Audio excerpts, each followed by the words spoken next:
ভোলে বাবা, বাবা মহেশ্বর, শিব শম্ভু সীতারাম সীতারাম সীতারাম বলতে বলতে রামায়ণ আরম্ভ করলেন।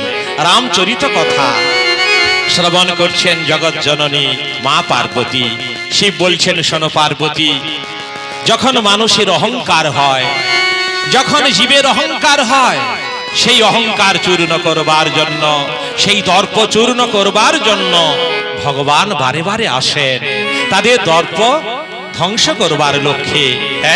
তাই রাবণ অত্যাচারী, সেই রাবণের দর্প চূর্ণ করবার জন্য, তার অহংকার চূর্ণ করবার জন্য, এমনকি সেই নারী ধর্ষক, দেব উৎপীড়ক করেছিল ধর্মের বিরোধিতা, সেই অত্যাচারী রাবণকে শিক্ষা দেওয়ার জন্য, তাকে নিধন করে যত অহংকারী জীব, যত অহংকারী মানুষ, তাদেরকে শিক্ষা দানের উদ্দেশ্যে তিনি রাবণ নিধন করেছিলেন সীতা উদ্ধার, সতীর সম্ভ্রম রক্ষা করেছিলেন।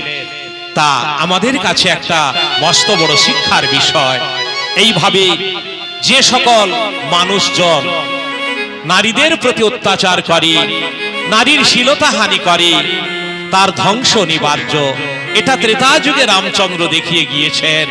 তাই রামায়ণ যদি আমরা পঠন পাঠন করি, রামায়ণ থেকে যদি নির্যাস আমরা আস্বাদন করতে পারি, সংসারে মায়েদের প্রতি অশ্রদ্ধা, অশ্লীল আচরণ আমরা কখনোই করতে পারবো না।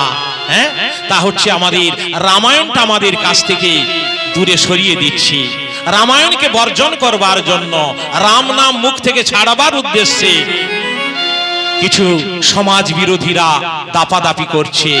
আমাদের ভারতীয় সংস্কৃতি, ভারতীয় সংস্কৃতি তাহলে হারিয়ে যাবে যদি রামায়ণকে আমাদের জীবন থেকে বাদ দেওয়া হয়, যদি রাম নামকে যদি আমাদের জীবন থেকে মুছে দেওয়া হয়, আমরা কোথায় তলিয়ে যাব?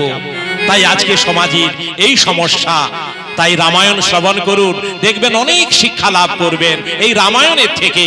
তাই ওই রাবণকে নিধন করলেন, কারণ আমাদের মধ্যে অহংকার আছে।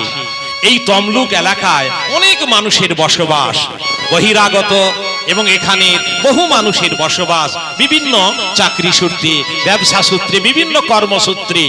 কিন্তু এই কয়েকজন মাত্র ভক্ত এখানে মিলিত হয়েছেন। কেউ কেউ অহংকার করেন, আরে দূর মশাই, বারবার এই সাধুরা বারবার উৎসব করে, কত আমরা